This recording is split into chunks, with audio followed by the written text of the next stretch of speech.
56세의 디디에 데샹은 규율과 통제의 상징으로 널리 인식되고 있다. 그는 월드컵 우승을 이끈 주장으로서, 그리고 이후 프랑스를 다시 세계 축구의 정상으로 끌어올린 대표팀 감독으로서 언제나 차분하고 절제되며 감정의 폭발과는 거리가 먼 인물로 자신을 보여왔다. 공식 석상에서 대장은 신중하게 말하며 내면에 숨겨진 것을 거의 드러내지 않는다. 그러나 트로피와 침착한 기자회견 뒤에는 극소수만이 목격한 균열이 존재했다. 탈의실 안에서의 권력 다툼, 위에서 강요된 결정들, 그리고 돌이킬 수 없이 깨져버린 관계들이다. 그리고 이제 처음으로 그는 결코 용서하지 않을 5명의 남자들을 공개할 준비가 되었다고 전해진다. 그가 입을 열기로 결심하기까지는 쉽지 않았다. 수십 년 동안 대장은 침묵을 통해 자신의 명성을 쌓아왔다. 설명하지 않을 때 권위는 가장 강해진다는 믿음 때문이었다. 그러나 시간은 오래된 상처를 다시 떠오르게 만든다. 최근 언론의 관심이 다시 집중되고 그의 유산에 대한 질문이 이어진 한 비공개 인터뷰에서 그는 일부 갈등이 해결된 것이 아니라 단지 묻혀 있었을 뿐이라고 인정한 것으로 전해진다. 성공이 과거의 배신을 지워버렸느냐는 질문을 받자 그는 잠시 멈춘 뒤 낮은 목소리로 이렇게 말했다. 어떤 것들은 평생 남는다. 더 깊이 캐묻자 그는 덧붙였다. 당신이 생각하는 것보다 더 많은 사람들이 나를 상처 입혔다. 그리고 오늘 나는 그것을 말할 준비가 됐다. 그 순간은 그가 수년간 숨겨두었던 목록의 시작을 알리는 계기가 되었다. 5번 레이몬 도메네크, 레이몽 도메네크. 디디에 데샹의 목록에서 5번째 이름은 그의 권위가 아직 완전히 형성되지 않았던 시기로 그를 되돌려 놓는다. 그러나 그 시기에 남은 상처는 수십 년 동안 지속되었다. 레이몽 도메네크는 프랑스 축구에서 단순한 또 다른 감독이 아니었다. 그는 경직된 위계 질서, 예측 불가능성, 그리고 신뢰보다 통제를 중시하는 문화의 상징이었다. 대장이 프랑스 국가대표 시스템 아래에서 활동하던 시절, 도메네크의 방식은 종종 경험 많은 선수들조차 혼란스럽게 만들고 굴욕감을 안겼다. 당시 현장에 있던 이들이 회상한 한 사건은 대장이 전술적 지시에 의문을 제기했던 훈련 세션 이후에 발생했다.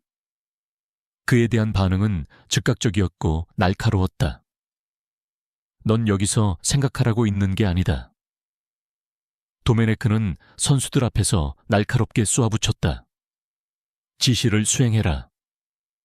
그 순간 공간은 침묵에 잠겼다. 대장에게 그 장면은 모욕 그 자체보다 그 안에 담긴 메시지가 더 중요했다. 그의 눈의 리더십은 공개적으로 해체되고 있었다. 그는 훗날 가까운 측근들에게 그 순간이야말로 권력이 팀을 이끄는 데 사용될 수도 있지만 지배하는 데 쓰일 수도 있다는 사실을 처음으로 깨달은 때였다고 털어놓았다. 수년이 지난 뒤 그 시절과의 거리와 직업적 성공에도 불구하고 대샹은 그 원망이 완전히 사라지지 않았다고 인정한 것으로 전해진다. 한번 공개적으로 깨진 존중은 사적으로 좀처럼 회복되지 않는다. 그렇다면 이런 상처가 과연 진정으로 치유될 수 있을까? 4번 지네딘 지단. 목록에서 4번째 이름은 공개적인 적대감 때문이 아니라 끝내 말로 꺼내지지 않았던 것들 때문에 가장 불편한 이름일지도 모른다. 지네딘 지단과 디디에 데샹은 그라운드 위에서 역사와 성공, 그리고 상호 존중을 공유했다. 두 사람은 함께 황금 세대의 기둥이었다. 그러나 축구를 더 이상 나란히 뛰지 않게 되면 시간은 관계를 다른 모습으로 바꾸어 놓는다. 지단의 이름이 프랑스 국가대표팀 감독의 잠재적 후계자로 거론되기 시작했을 때 데샹은 낯선 위치에 서게 되었다. 그는 더 이상 결과만으로 평가받지 않았고 대신 측면에서 대기 중인 하나의 그림자와 끊임없이 비교되었다. 경기력이 나쁠 때마다 언론은 같은 질문을 되풀이했다. 지단은 언제 오는가? 비공개적인 자리에서 대장은 고립감을 느꼈다고 전해진다. 지단으로부터 그 추측을 잠재우는 공개적인 발언도, 현직 감독을 보호하려는 어떤 제스처도 나오지 않았다. 대장은 사적으로 이렇게 말한 것으로 알려졌다. 침묵은 비판보다 더 크게 울릴 수 있다. 그에게 그것은 한때의 동료가 멀찍이서 지켜보는 동안 혼자 서 있는 느낌이었다. 문제는 결코 경쟁이 아니었다. 그것은 충성심이었다. 대장의 눈에 어떤 유대는 중립 이상의 것을 요구해야 했다. 그리고 그 기대가 충족되지 않을 때 그 실망은 어떤 직접적인 공격보다도 더 깊게 상처를 남긴다. 그 침묵은 의도된 것이었을까? 아니면 그저 편리했을 뿐이었을까? 3번 카림 벤제마. 세 번째 이름은 프랑스를 양분시켰고 축구를 훨씬 넘어서는 균열을 드러낸 인물이다. 카림 벤제마는 전성기 시절 자신의 세대에서 가장 재능 있는 공격수 중 한 명으로 평가받았다. 그러나 재능만으로는 선수와 감독 사이에 점점 벌어지는 거리를 메울 수 없었다. 두 사람의 관계는 국가대표팀이 극심한 주목을 받던 시기에 악화되었다. 대표팀에서의 제외는 공식적으로는 전술적 선택으로 설명되었지만 비공식적으로는 이미 신뢰가 무너져 있었다. 대장은 개인의 기량보다 팀의 응집력이 더 중요하다고 믿었던 반면 벤제마는 자신이 부당하게 배제되고 왜곡되었다고 느꼈다. 긴장은 벤제마의 발언으로 전해진 말이 결정적인 선을 넘으면서 폭발했다. 그는 감독이 압력에 굴복했다고 암시했는데 이 말은 대장에게 깊은 상처를 남겼다. 연맹 내부에서 대장은 이 발언을 자신의 정직성과 권위에 대한 공개적인 도전으로 받아들인 것으로 전해진다. 그는 가까운 이들에게 이렇게 털어놓았다. 존중이 의심받는 순간 권위는 무너진다. 그때부터 화해는 거의 불가능해졌다. 시간이 흐르며 각자의 서사는 굳어졌고 양측은 서로 다른 진실을 품은 채 나아갔다.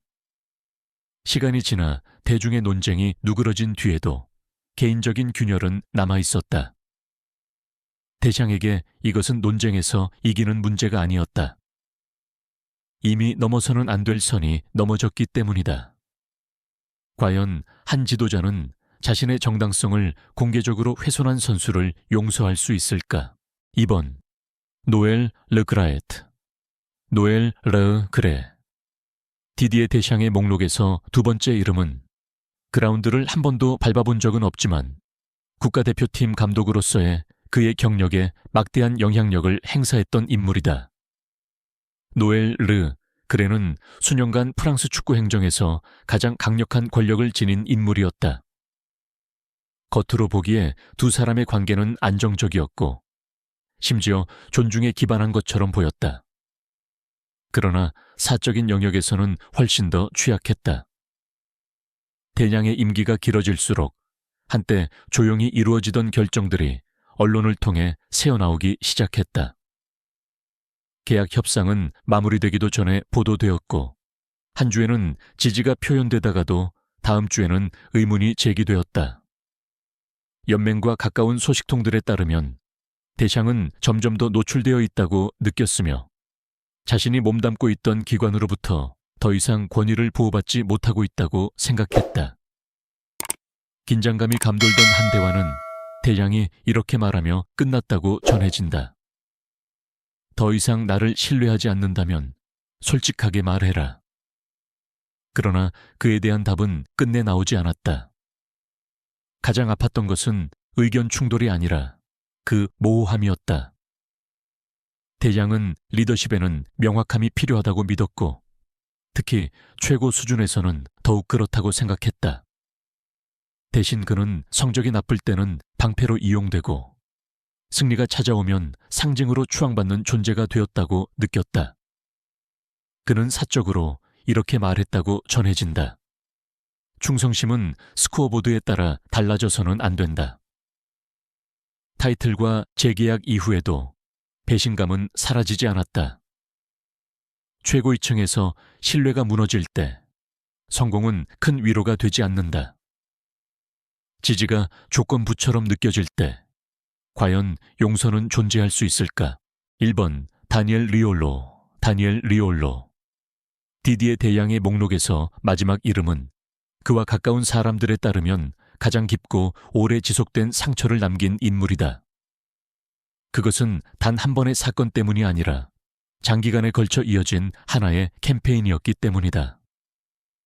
다니엘 리올로는 시간이 흐르면서 대장의 방식, 권위, 그리고 감독으로서의 정당성에 대해 가장 목소리를 높여 비판한 공개적 인물이 되었다. 전술적인 의견 차이로 시작된 것은 점차 더 개인적인 문제로 변해갔다. 밤마다 방송에서 대장의 결정은 해부되듯 분석되었고 종종 시대에 뒤떨어졌거나 비겁하거나 비전보다는 두려움에 의해 움직인 것처럼 묘사되었다. 대장의 측근들 사이에서 자주 언급된 한 발언은 분명한 선을 넘었다. 프랑스는 그 덕분에가 아니라 그럼에도 불구하고 이긴다. 대장에게 그것은 더 이상 비판이 아니었다. 그것은 그의 신뢰성에 대한 직접적인 공격이었다. 축구 내부에서의 대립과 달리 이 싸움에는 대화의 여지가 없었다. 대장은 침묵이 존엄성을 지켜준다고 믿으며 공개적으로 대응하지 않았다. 그러나 사적으로 그 영향은 부식적이었다. 그는 이렇게 말했다고 전해진다. 매주 의심이 뿌려지면 모든 것이 독이 된다. 선수들은 들었고 팬들은 그 말을 되풀이했으며 압박은 점점 커져갔다. 이것은 의견 차이의 문제가 아니었다. 그것은 침식의 문제였다. 권위의 침식, 존중의 침식, 유산의 침식이었다. 대샹은 그라운드에서의 패배는 받아들일 수 있었다. 그러나 외부로부터 끊임없이 해체되는 것은 받아들일 수 없었다. 그리고 피해가 체계적으로 누적될 때 과연 용서를 기대할 수 있을까? 수년간의 침묵 끝에 공개된 이 목록은 복수의 선언처럼 보이지 않는다. 오히려 완전히 아물지 않은 상처들을 조용히 정리한 기록에 가깝다. 디디에 대장에게 용서란 공개적인 제스처도 기자회견에서의 발언도 아니었다. 그것은 내면의 문제였고 조건적이며 극히 드문 것이었다. 성공은 트로피를 안겨주었지만 기억까지 지워주지는 못했다. 각각의 이름은 신뢰가 깨졌던 순간, 권위가 의심받았던 순간, 혹은 충성심이 무너졌던 순간을 상징한다. 대샹이 점점 터치라인에서 멀어지고 자신의 유산에 가까워질수록 하나의 질문은 여전히 남아있다.